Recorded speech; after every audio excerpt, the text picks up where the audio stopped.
pues son los siguientes: democracia ciudadana, derechos humanos, ética y valores y desarrollo humano.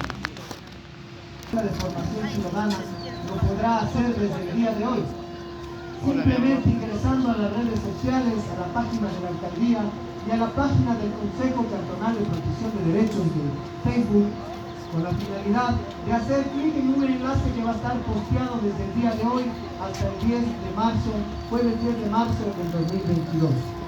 Chay Capan, compañero vicepresidente, secretario acta talla Imashuti Hatari Chupan, Shinayata Kaipi compañero Imashuti tesorero Pachkaipi Capan, Shinayata igual Kai Hatun Rumi Manda Pasti Pash, Imashuti Kaipi Capan, Ni Pagangichi, Kai Yaktamami, Imashuti Kanayanish. Entonces, Chay Kashkamanda, Kakikinguna como Kikinguna Kapangichi como Chay Pasta de Conquito. Los únicos que van a votar, voz y voto.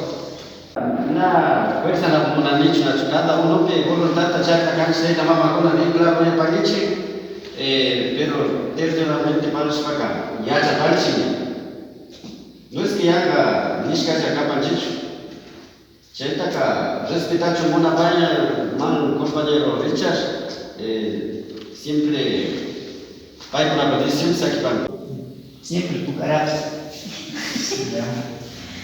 Soy la de la Torre. Pucará. Soy la de Córdoba. Humberto Segovia. Yolanda Segovia.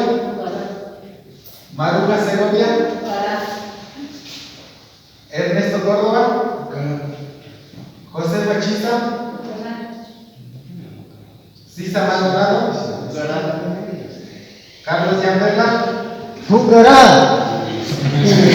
Gloria Ramírez. Gracias.